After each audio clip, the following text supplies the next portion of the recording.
So what do you want to talk about today? Your experience? We can tap into experiences.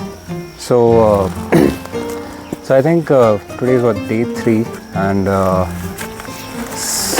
think when we started the ride, first day riding to Ooty, the first stretch was pretty this anomaly of the highways and all. Wahan pe to I've ridden before as well. So there was this sense of familiarity, like okay, gradually kind of this thing. But I think once we were about to reach the hills part, the main part, where Gundlpet cross karne ke baad, where I think more Masanugudi, the coffee day, just after that. So I think after that, once we reached that point, I was like, okay, now we are nearing, and now we are getting closer to this thing, because that was, I think, that has always been that there was this fear of the uphill riding, because motorcycle mein it's just like in 2 wheels, and there's always this balancing this thing, right? So that fear was there, and I even fell when we were around the curves and we were kind of going up. But I think after that fall, the day 2 was quite different. So I definitely saw a difference in my riding, and I guess that was somewhere because of along the journey.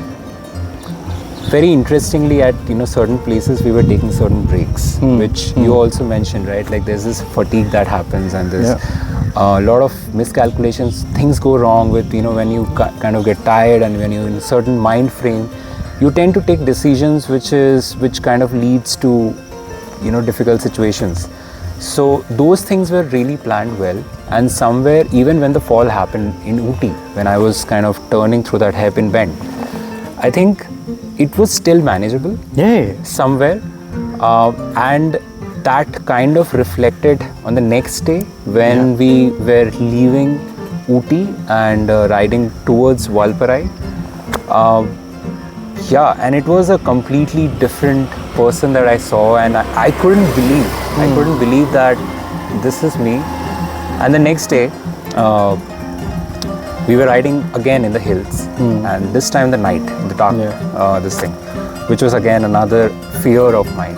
So I think somewhere, I guess in the past couple of days, I have been in those experiences where that fear has always kind of held me back. But after completing that, after accomplishing that particular stretch of ride, I feel quite different now. Beautiful. And just cannot describe it in words, and it's just a different perspective. And now also when I was riding, while I know that I've ridden like this in the hills, there was this thing that कि अभी मुझे कुछ show off नहीं करना है. There's no inherent need to kind of just, I am at my own pace, I am enjoying. Wherever I feel I know I can take this thing, I'm doing that.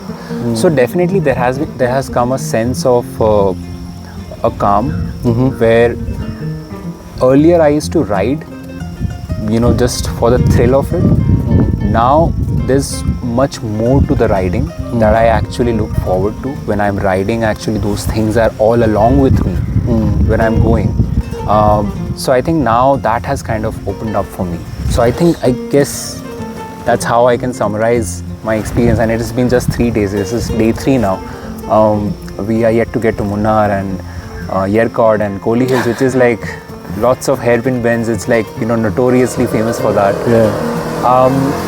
So yeah, that has been my experience. What I would love to know is, I'm sure you would have also, when you started off, your motorcycling journey, you must have also come across, these fears. What were your fears particularly? Like I shared about, these were some of the things, like रात को up hills, या फिर बारिश में, like in the rains, riding along the hills, up hills and hairpin bends and all of those things. You must also be having some particular fear कि भाई ये थोड़ा सा तो ये है. So what were those fears, and how did you navigate it, and how did you feel after you kind of overcome those fears? I think you never overcome fear in itself. I don't know. Maybe you do, maybe you don't. I think it's all about not letting the fear control you. So, for example, there was this, the first time, I think one of the incidents I was narrating to you, I'd gone solo riding to Sakleshpur, and there I met a couple of friends, new guys, somebody I'd met on the ride, and they were a group of people. Yeah. And they're all part of a same organization, out with their team manager, out on a ride to Sakleshpur. And the day I met, the next day, the team leader was there. So he looked at me and he said, we are going a little bit of off-roading, would you want to join? And I knew that my tires would not do very well, Okay. or fare very well in that terrain. And as not used to off-roading, and I didn't know what to expect.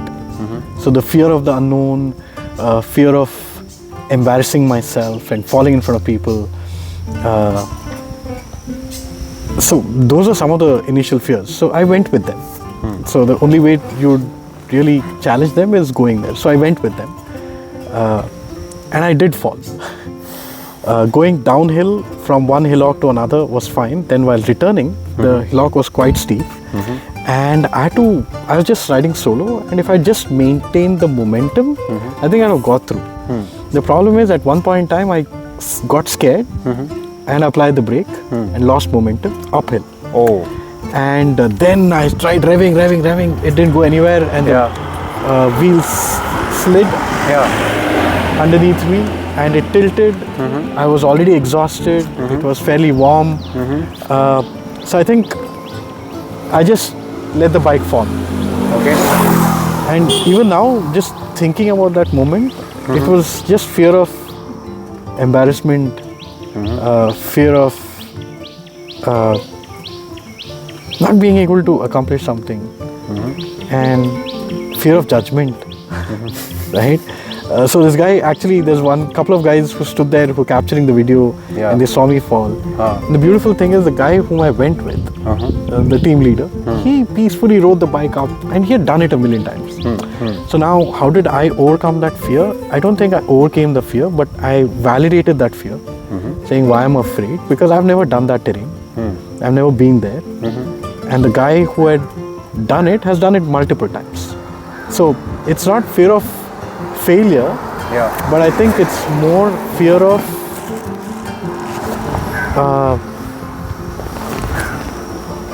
uncertainty, fear of doing it for the first time. I think when you probably going back to what you did, I think you also mentioned this to me earlier, that this was the first time that you are climbing,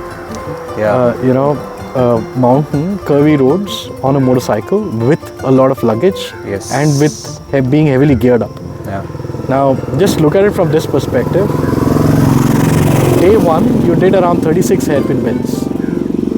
I didn't even keep a track of count. Right? and so that's 36 hairpin bends. Wow. Okay. And you did have a fall, but it was because you lost balance at one of the curves, not because of the motorcycle itself, but lugging all that luggage in the curve, you slowed down and you're not able to pick up pace, and you dropped the motorcycle. You didn't even fall, you dropped it.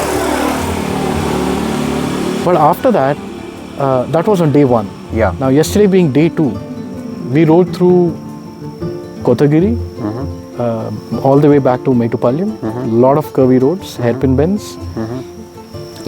We rode up to Valparai, and today we have come to this place again. There are a lot of curvy roads and hairpin bends, and one of your biggest fears that you mentioned about, riding on a wet tarmac. And I still remember back then, when we had stopped, I asked you, do you want to go further? And interesting thing is, you said, it was raining, there was tarmac, and as I wanted to check with you, and you said, let's go. And that's why we are here. So it's all about, I think, you never overcome fear. Fear is always there. Some other fear will always step in or stem in. The best thing to do is really take one step at a time and really complete that challenge. And probably repetitively doing that will help you overcome the fear, right? Or that fear. You might have the fear of failure, not in this location, but in a different location. So fear of failure may never go, but the fear of failure in this location might go away, because this is something that more of a experienced territory that you've already done before. Yeah, but I think this territory, like you mentioned, so this is right now Ooty, Valparai, they have some, those hairpin bends, and there's a certain way these routes are there. But now there will be a lot of different terrains, right? Like it's not like, just say for example, Leh and Ladakh is there, Spiti, Northeast, there are so many different routes there, and this is just, we're talking in India. Yeah. Internationally also, there are so many different other routes. Yeah. So I guess somewhere, you rightly mentioned, I think you don't overcome fear, you just get kind of used to that particular this thing. You kind of know what to expect somewhere, and of course tomorrow when we go to another new terrain, that'll be a completely new, but this time that fear, while it will be reduced, it'll be reduced, it'll be lesser, and it'll be a new experience altogether, and this time I'll look forward to it as compared to maybe. But even if you look forward to it, please understand, the fear is always there. You still have that fear, what if, right? The what if is always there at the back of your mind. It might be slightly lesser than the first time, because you have ridden to those terrains, so it might be slightly lesser. And you look forward to it because in one terrain you have accomplished it. A similar terrain, you're competent to go through that challenge. So fear might be slightly lesser, but it's always there. And I think it's also good to have fear. Yes. If you're fearless, then you end up doing things. Maybe you might do great things, maybe not. The risk factor is 50-50, right? You either do it or you don't. 50-50. Fear is necessary. Yeah, but if you have fear and you're cautious and conscious, the chances are 70-50 or 70-30. Where 30% is still a risk. You improve the odds somewhere of averting anything unexpected. Always there's always going to be a uncertainty, a fear of unknown. Things even should I say pro or expert level motorcyclists who have been riding for such a long period, and we often get to hear stories that some accident or something happened, and they kind of, and then it makes us wonder that they have been pro. So the thing is, things can go in any direction, but I think over the course of time, when you keep doing these different terrains, that's where you kind of get to know yourself, your unique approach, your unique way of, because everyone I believe has a they all have a different approach to motorcycling, and that's what makes it interesting. There's no one style of there's no one fixed style that the off-roading, there's so many different things to kind of imbibe. And to share another perspective also, probably why we really put ourselves through a lot of stress thinking about or fearing failure, embarrassment and all that, is because there's a set of people who are probably doing a great job, and your embarrassment happens in front of people who probably judge you based on that. There's a measurement scale. Now also, one way of looking at overcoming fear of failure is telling yourself, this person is far more experienced than I am. This person has taken probably 15 years to get where he or she is, and I'm still on my 5th year. So I still have probably, if not 15 like the other person, I might accomplish in 10. But still knowing that I still have a way to go. And going back to another thing, I think which will also help overcoming fear, which I thought about. You initially said, right? Day one, we rode through the highway, which was something like you normally have done, riding through the traffic, highway. the village routes. So that's a very, you know the terrain. And once we got into the forest, terrain changed slightly, but you're still comfortable. But the moment we started climbing, it was a known terrain, as in you expected that. It was not unexpected. However, how you'll perform and what you'll do is something that was still questionable. Yeah. And if you go through And the next day, day 2, you did a beautiful job. Initially, you still were unsure, but I think towards the end of it, as we reached Metupalayam, you picked up pace and you were very comfortable with the motorcycle, with what you're doing. And while climbing up Valparai late in the night with hints of rain here and there, with no light, I think fantastic job. And that's why I say learning is very progressive. If you go through a progressive way of learning, then the chances are you will not fear failure. Right? You'll know what to expect, what are the chances of something happening, where it will happen, and what are some things which will happen because of your own lack of competence. I think somewhere yesterday when we were riding towards Valparai, there was this one stretch where throughout the this thing you were leading, and there was this one point where you asked me, "Hey Amyth, if you could lead." I think there was some issue with your map, your phone heating up and everything. I was like, okay, cool. So when you mention about that progressive learning part, right? It happened in a progressive manner that you reached a point where you're like, okay, you know what? Now let me, probably get, allow him to kind of lead for a certain stretch. Yeah. And when I started to kind of lead and move, there was a slight shift somewhere.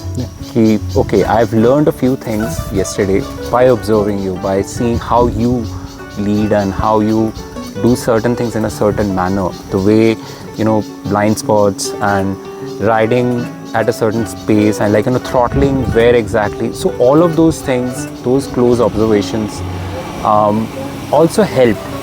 So it was like, okay, how would Vivek do, or what all things I've learned, how I can kind of imbibe that in when I'm leading. And somewhere there was this sense of responsibility also. I think somewhere what happened is it was a interesting combination in the head. And I was like, okay, this is Vivek's position. Now if he's leading, the chances of mistakes has to be very less because you are somewhere in that particular role. And that was your thought. Yeah, that was my thought. That was my expectations. Yeah. But that kind of kicked in, and I was like, so you also need to be at a certain optimum skill level to kind of maneuver the route, and the person following you has to also this thing. So somewhere that was there, and I was also like, okay, till a certain time we have to reach. So I guess those things also, with knowing the fact that now I'm leading, I'm now in a different this thing, like you're somewhere kind of relaxed knowing that someone is there leading. But when the roles change, there is a shift also. I think that shift I experienced, and somewhere that factored in the way I was riding in Valparai, which even now when I think about it was like, how did I even because that was quite it was first time, and it was a completely new night, hills, uphill, a little bit of rains and all of those things. But I think somewhere that sense of that responsibility was there, that okay, this we have to reach. This is because I was navigating, the map was there, and no matter what, we have to keep going. Rukna nahi hai. So I think that somewhere also, which I find is very interesting. So and an interesting thing about you that I noticed, which I want to share, is that I think foothills of Valparai, when we started climbing, is when fatigue and exhaustion set in. Yes. Right? That was or just stretch. A little before that, because we had ridden the whole day, we'd done some recordings and stuff, and it was taking a lot of time. And obviously we're riding slow, we're not going too fast, and we had to go through a city, and we left also late, right? And obviously it's expected that fatigue sets in, exhaustion sets in towards the end. But interesting thing is, when you start riding, while you're focused, while you had figured out how to ride and you're in control of everything, and you're also leading, I think the most interesting thing was you lived through that pain. I know your knees were hurting because of knee guards, I think you had a injury in your foot because of the shoe, and obviously when you're riding for such a long time, your back and your shoulders start hurting. With the whole gears and the luggage and the entire, and this is nothing less than an elephant. So bullet. I'm sorry, Royal Enfield. But I mean that's another. Yeah, that's exactly what I'm saying. So you did all that, and towards the end, you could have just very easily stopped and said, you know what, I'm unable to push through, right? But you didn't utter a word. You kept going. You kept a good pace. You didn't go too fast or too slow. You maintained the pace you were comfortable with. You're very conscious in the way you're riding, and I think I also had your back. So I was just following you, ensuring that there's enough light, because I know the lights on the motorcycle was less, so I put on mine so it could help you. But again, that's all about what you did, right? If you had gone through those step-by-step days and different experiences, yesterday when you had to ride uphill, curvy roads in the night with wet roads, I think you were able to perform well in that area because of the experiences you went through. Yes. And it's not about overcoming fear, but it's about knowing that whatever I've done, I think now I'm at a space where I think I can do this also. And you continue doing what you're doing, right? You don't get scared of it. But imagine if on day one, we had left late, we reached Ooty late in the evening, and while climbing it's already night time, no good lights, and possibility of finding animals on the way, and if it was raining on day one, things would have been completely different. We wouldn't even be having this. Probably would be turning around and going home. Right? Because you wouldn't have been very comfortable. Yeah. So what I'm saying is, it's overcoming fear is not just about the fear itself. It's about the learning too. If you're in a space where you go through a progressive learning process, which every step builds confidence, and every new challenge will only help you do better. Because now you know everything that I've done has made me capable to deal with this scenario. But if you don't go through, and a lot of people just skip the whole process, right? They have knowledge and they just jump in to the core of something and start doing something, and that's shift. Doesn't help. It may or may not, but again, depends on how you look at it. But the moment you have a really major challenge that comes in, which I've never dealt with, that's unexpected, there's a 50-50 chance of success. The possibility of succeeding is 50%. Now, if you have gone through a progressive learning journey, then by the time you get to a scenario, you preempt the possibility. Are you capable or not? I don't know, but the chances are you might engage with someone else who might help you.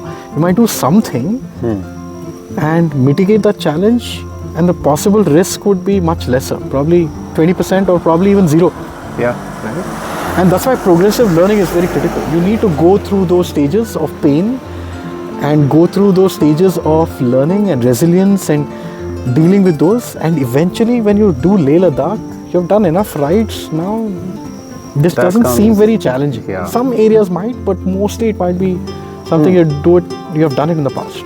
Absolutely, and I completely agree with the part. A lot of people, generally, when they are in pain or when they know that they have to go through something uncomfortable, a lot of them they will be like, why?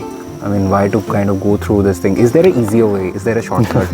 and I think that's where, in the process of quickly, so there is I think in today's time there's this things have to be fast, quick. Everything has to be fast. Interestingly, which is in the motorcycling, this thing where while this speed is also there, but you learn to manage that speed, that pace. You're riding at a certain speed at highway, you can kind of full speed. If you're riding uphill, the speed will be kind of reduced. So I think somewhere if we can apply that aspect without quickly कि यार ये सीख के मुझे I have to kind of do this, whatever the goals might be of that person. But I think that's where learning doesn't happen in its intended. Yeah, exactly. I agree with the speed bit of it, because now let's look at you wanting to ride the motorcycle at say 150, 200 kmph. Right? Is it possible? Absolutely yes. Do you want to ride probably a few hundred kilometers? Yeah. At the same speed? Possible. Can you manage very high speeds all through? Possible. But the level of confidence and the skill set required to do that is something which you can't learn probably in a year. Yeah. Until unless you're riding in different terrains 24/7. Exactly. You need to go through that. There's no quick fix. Correct. You have to go through that learning process. Yes. And interestingly and unfortunately, different people have different learning curves. Yeah. Some are very quick, like what you did. 2 days, you picked it up, and you did a great job, right? And also, I think somewhere you accepted your limitations of what you're okay and what you're not okay, and you're not pushing yourself just because you have to prove yourself. I'm happy. Correct. In fact, when I was riding, the stretch is so beautiful. Yeah. So while it was raining as well, and the road was a little wet also, I was just like, okay, you know what, I'm gonna ride a little slow. I'm gonna just enjoy the view while I'm riding. So I think somewhere when you also need to enjoy the learning process. Absolutely. So I think on day 3, after the variations that I've gone through from 1 to 2nd day, and now on day 3, I'm enjoying. There is that fear is also there, but somewhere it has kind of taken a step back. Absolutely. And it is allowing me to kind of open up and enjoy. Now imagine, just like in various organizations these days, if you had a leader or a manager who expects speed, and the very famous term called hit the ground running, right? And you're expected to hit the ground running. Yeah. And you've gone through your graduation, your academics and education, but now you're expected to utilize that and perform an action and drive outcomes and results. And you're expected to do it faster and probably match up, not exactly, but at least try to match up with people who have been doing this for years. Now, it's a very clear space where it's created for you to fail. And in that space, if there's a leader who looks at your failure and says, it's okay, it was designed for you to fail, but this is what could happen, learn from it and move forward, that's fine. But if you have leaders who push you, who get aggressive, who start highlighting your performance, who start saying, this is not good enough. And there are people constantly giving you feedback and coaching you and constantly saying what you're not good at. You'll never want to go back to that space again. Right? So learning is progressive. Failure is a part of it. Fear of failure will always be there. The more you experience, the more you enjoy the process, the more space you get to fail, the more progressive your learning becomes. The more naturally you'll learn and you'll start implementing things and you'll grow. The moment somebody starts pushing you, nudging you, and they create a very uncomfortable space, the chances of failure is higher, leading to embarrassment, and you'll never overcome that because you've never learned. And that's where, people start looking for alternatives or... Absolutely. This is actually, not working. I personally feel they don't look for alternatives. They look for a leader who can probably guide them through that path. Everyone wants to succeed. Now here's an interesting thing that you mentioned. They look for leaders, or should I say mentors, or people like that. But that's another thing, right? It's not that easy. And in today's time also, if you just reach out to someone or this thing, while that thing is there, but the kind of learning that you're expecting is not something that that you can easily get from them. Like a mentor or someone you reach out to, hence I think that's where, while people are looking for leaders like that, but it's not that easy to, like, you just can't, like, hey, can you, like... Imagine if there's a possibility of having a leader like that in every scenario. Imagine if you could be that leader. Imagine with the experience that you went through, you realized the kind of leader who would help you grow. And that also, there are some qualities of that leader that you imbibe. And then at some point in time, when you are leading towards and somebody else comes with you, you know what are the things that they are expecting. As a leader, what are some of those qualities that you need to showcase? And like if somebody falls, you help them up. You move to a side. You don't make a big deal out of it. You don't talk about it. You don't mock it, even unconsciously. Right? And you're very conscious about how you communicate that message, and also giving feedback. It's not about you fell down and let me tell you what to do next. No, it's about you fell down. It's okay. Are you okay? Fine. Probably the next time what you could do better is this. And you're doing a good job. You could do this differently. Right? And it should be a conversation. It shouldn't be like let me sit down and let's take the next 15 minutes to give you feedback. Right? And if it's a daily conversation, if it's trust built, if it's a credibility built, I think people would love leaders like that. People would love to follow leaders like that. Notice an interesting thing, which is a part of the learning process. When you start enjoying the process and be with the process, this is what happens. See, it's raining now. And we are still having this conversation unfazed and just going with the flow. And I think that's where I think progressive learning needs to help you get. Where you get to a point where you are very aware of your surroundings. And you become one with it. You get to enjoy those little things also, because that's very important. Learning will happen. This is a beautiful moment that we're sitting here in the rain having a conversation, and if either one of us had this body language or gesture of I'm uncomfortable, I think both of us would have moved out and got into the shade. And that's what I think we're having a good conversation. It's a good moment. It's raining and we are here. We didn't want to break that flow. More than that, I think it's just raining. It'll stop at some point in time. If it rains too much, then we'll go. There's always an opportunity, but it's nice. It's okay. It's good. It's enjoyable, right? And why not? So I think it's not just a leader. I think in this moment, both of us are leaders, right? You agreed the lane to come in and continue the conversation. I'm feeling okay to do that. And we both are acting leaders. Right? So leadership is not like a role given to you. It's more of a quality that you display, and we display these qualities all the time.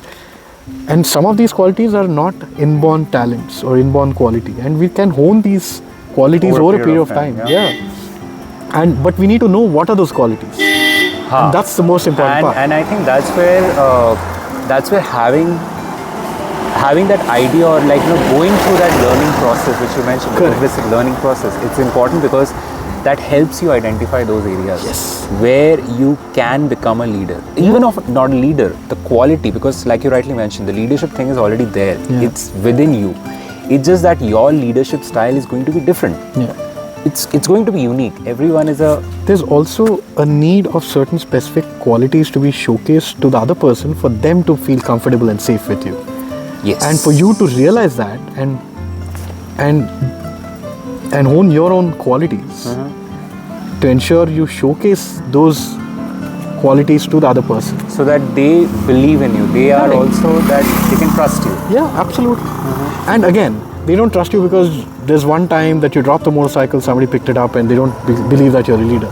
But in every scenario, whether you drop a motorcycle, we're sitting somewhere having a conversation, and your probably phone's not working, and they say, hey, let me check that for you.